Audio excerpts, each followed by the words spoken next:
And I believe that the relevance of the Commonwealth reached its apex. Miss Nigeria. The year 2001 was a seismic chapter in Nigeria's history. It was the dawn of the mobile revolution, with Nigerians flooding the streets in desperate queues just to own a SIM card. It was the year Abani Devego shattered ceilings, becoming the first African to claim the Miss World crown in Sun City, South Africa. And it was also the year the nation stood still in horror as Professor Bola Ige, the revered Minister of Justice, was brutally assassinated in his home in Ibadan. But beneath the roar of these historical moments, something quieter, yet no less revolutionary, was unfolding on Nigerian screens all over the country. A show unlike anything that we had ever witnessed before, one that would soon command an entire nation to drop everything and rush home every Thursday evening. Produced by Wale Adenuga Productions, this series didn't just entertain, it enslaved minds, dominated conversations, and rewrote the rules of Nigerian television forever. Oh Father, Oh Daughter, the explosive first season that ignited the phenomenon, was more than just a show. It was a cultural earthquake. With its razor-sharp storytelling, morally tangled characters, and a deep dive into scandalous themes, it didn't just captivate audiences, it divided them. Some hailed it as a masterpiece, others condemned it as dangerously provocative. But one thing was undeniable: television would never remain the same again. This is a story of how Oh Father, Oh Daughter became not just the most controversial Nigerian TV show ever, but also helped to introduce the most watched Nigerian TV series of all time.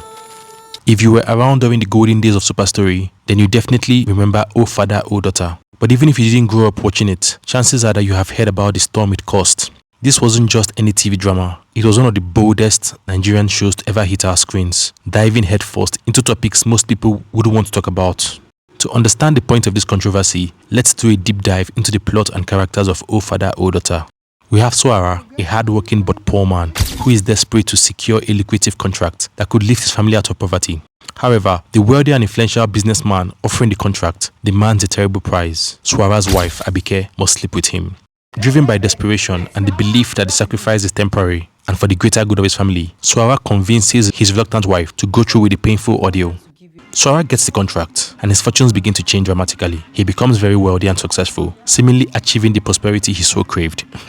However, the initial guilt and the weight of Abike's sacrifice gradually begin to fade as Swara becomes intoxicated by his newfound status and power.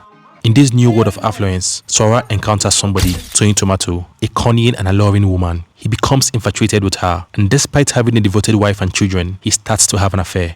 Toyin Tomato, who is a gold digger, skillfully manipulates Swara, exploiting his weaknesses and encouraging his extravagant lifestyle. As Swara's relationship with Toyin Tomato deepens, he begins to neglect Abike and his children. He becomes arrogant, ungrateful, and blinded by the desire for his new woman. Abike, who is the one who made the ultimate sacrifice for him, is heartbroken and she feels betrayed. The family begins to disintegrate under the weight of Swara's infidelity and changed personality. Toyin Tomato's true intentions are eventually revealed. She is not interested in Swara's love, but rather in his wealth.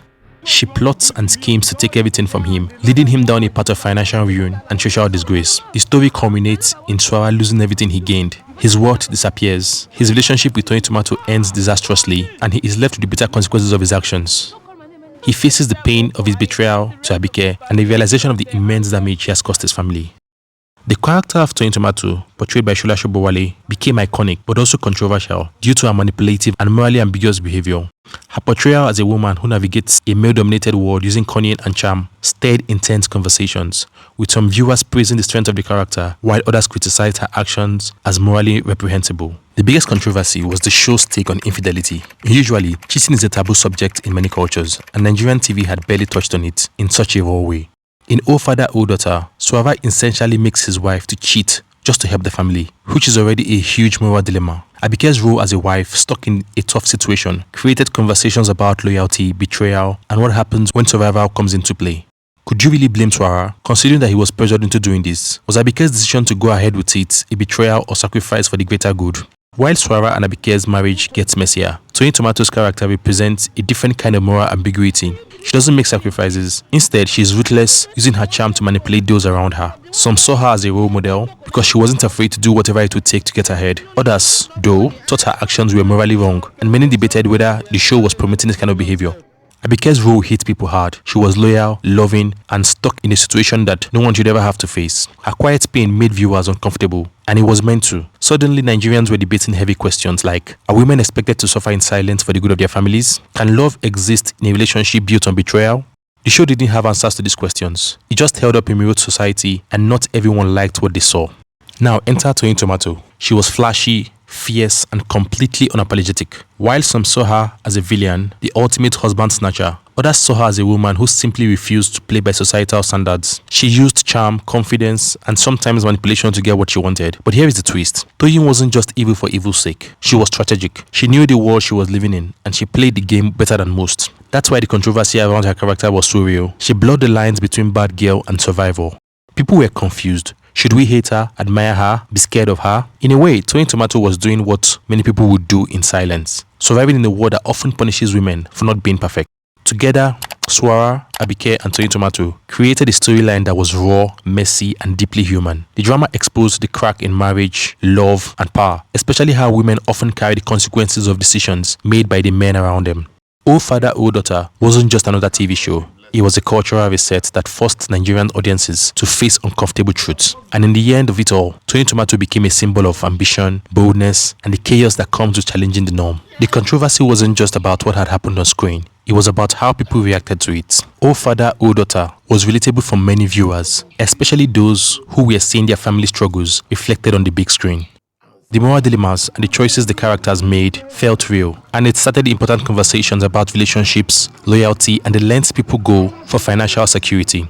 However, not everyone was on board with the show's portrayal of infidelity and manipulation. Some viewers, especially those from conservative backgrounds, felt that the show was crossing a line by presenting these behaviors without any clear consequences. The portrayal of a man pushing his wife into an affair seemed to normalize cheating, while Toyin's character was criticized for being too manipulative. For a show that was watched by families and young people, this wasn't something everyone was willing to accept at that point. Then there was the issue of how women were shown. Toyin Tomato was a strong, complex female character who didn't fit into the usual mold of a good girl. Some characters admired her for being unapologetic, while others felt that she reinforced negative stereotypes of women as manipulative and deceitful. The question was she a feminist icon or just another problematic character? Even though the show was controversial, it became a major part of Nigerian television history. It opened up important conversations that many people weren't having at that point about the struggles of relationships, the consequences of personal choices, and the pressures of survival. Nigerian TV had never seen anything like O Father, O Daughter before. It pushed the boundaries of what was acceptable to talk about on screen. The show became a milestone, and its success led to more seasons of Super Story, each diving into different aspects of Nigerian life and culture. However, O Father, O Daughter remained the most iconic and most controversial season. Its mix of raw emotions, complex characters, and real-life issues made it stand out, even years after it first aired. Played by the incredible Shola Sobowale, Toyin Tomato wasn't just a role, she became a cultural force and one of the most iconic characters in Nigerian television history. Toyin Tomato was bold, beautiful, and ambitious. Her pursuit of wealth and power made her both loved and loathed, but always impossible to ignore. Shola Sobowale brought the character to life with such fiery energy and confidence that the name Toyin Tomato became etched in Nigerian imagination. Over time, the name took on a life of its own. Toyin Tomato became more than just a character. It became a pop culture term used to describe any woman who is charming, daring, and knows exactly what she wants. The impact was so strong that Shola Sobowale herself was often called by the character's name even off screen. Toyin Tomato's legacy is more than just a standout TV role. She became a symbol of sass, strength, and controversy, and her story is still remembered today as one of the most unforgettable moments in Nigerian entertainment. The character helped redefine female roles on Nigerian TV and paved the way for bolder, more complex portrayal of women in film and drama. In the end, Super Story's O Father, O Daughter was controversial because it wasn't afraid to show the messy side of life. While it sparked debates and criticism, it also left a lasting impression, opening up conversations that hadn't been happening in Nigerian TV before. The season may have been controversial, but it also became one of the most important and most talked about pieces of Nigerian television ever made.